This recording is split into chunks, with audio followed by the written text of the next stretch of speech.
Warning. Our YouTube channel and its videos may contain scenes, language, and content that may not be appropriate for all audiences. These videos include surveillance footage, undercover pursuit of suspects, actual police and rescue operations, and fearless confrontations. If you do not approve of the content, please do not watch our videos. If you wish to continue, we strongly advise that you proceed with caution. Viewers' discretion is advised.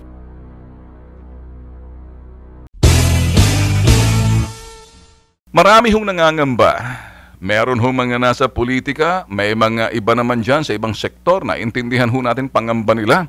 At consistent naman sa kanila yung kanilang paninindigan dahil sila ay nasa oposisyon o sila ho'y talaga nagsasalita dahil kapag hindi na ho sila ito'y gumanap ng kanilang tungkulin as opposition or if not doon sa mga talagang iba ang dating ng anumang administrasyon kahit sino nakaupo talaga silang nandyan lagi and they will always be sometimes adversarial if not sabihin na natin na non-conformist. Iba ho yung adversarial, iba ho yung confrontational or non-conformist. Okay? Ganun na, baransahin ho natin. Kung kayo ho'y nakikinig ho sa akin, medyo little serious moment ho muna tayo. Lalo-lalo na mga gutom sa balita sa ibaing dagat.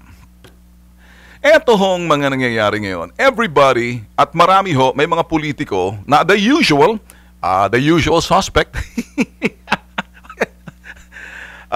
liberal. No? Why do I say the usual? Because there always are you know, they're you know, sa akin kasi ginagampanan ho nila ang kanilang trabaho nasa opposition ho sila.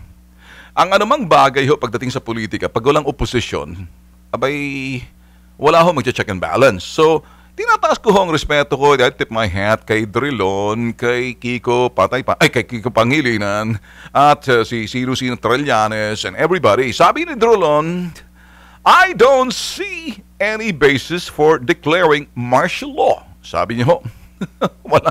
Sabi naman ni Kiko Pangilinan, what is happening in the South could be isolated terrorist acts and they would be opposed and they would oppose any plan to place the whole country. Sila, we all oppose the whole country under martial law. Si Trillanes naman, the usual. Pabatiin mo nga sandali si Sunny, all right. Okay. Wala ba tayong picture ni Sunny dyan? Kung kayo nanonood sa atin sa TV. Bakit nakikita kong drawing na mukha ko dyan? Hindi naman ang mukha ko yan eh. Sino ba ang drawing yung kakatusan ko? Kung drawing lang kayo ng mukha ko, ayusin nyo nga. Yan, si Sunny.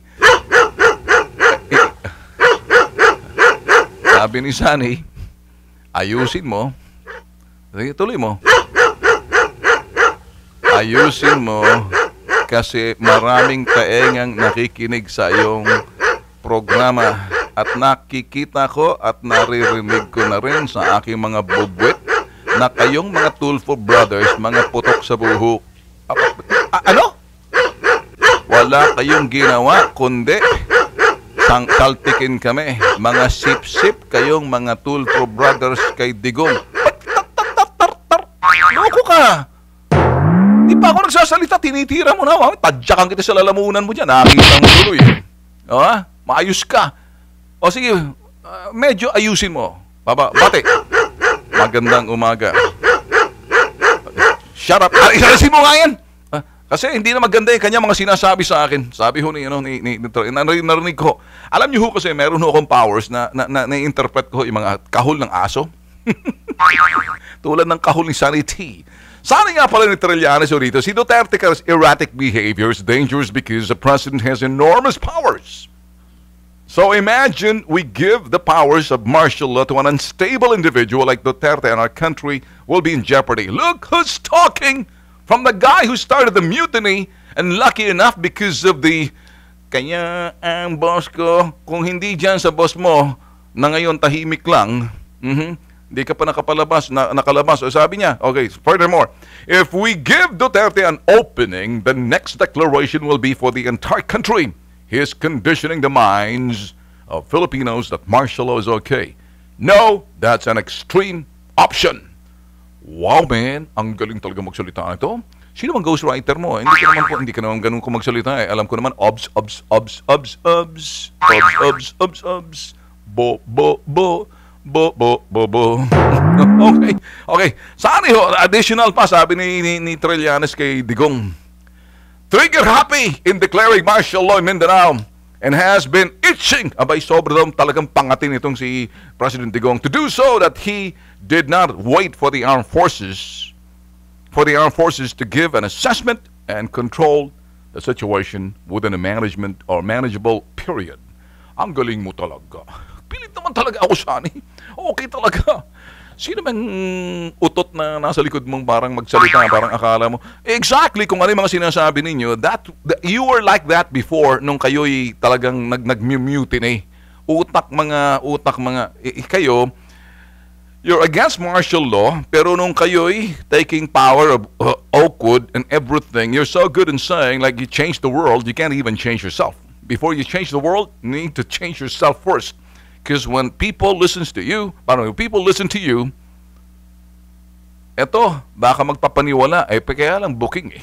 Sabi naman ng VP natin, abay, pagkatiwalaan daw natin yung ating Armed Forces of the Philippines. Mamimigay na lang daw sila ng mga relief sa kanyang tanggapan. Bakit sa tanggapan mo ang relief? Sino ba? Ang relief, doon ka magbigay. Vice, Lenny, doon pumunta ka ng Marawi, doon mo ibigay. Doon maglagay ka ng relief center, VP Robredo, Vice President of the Philippines, doon ka mamigay. Paano ka mamimigay ng relief doon? Sige, tingnan natin. O di, dalhin mo yung mga staff mo ron. Tingnan natin. Kung magagawa mo yun, abay talagang papalakpak ako. Anyway, yun hong kanilang samot-saring reaksyon na sinasabi ho ng ating mga nasa oposisyon. Sila ho sa Senado.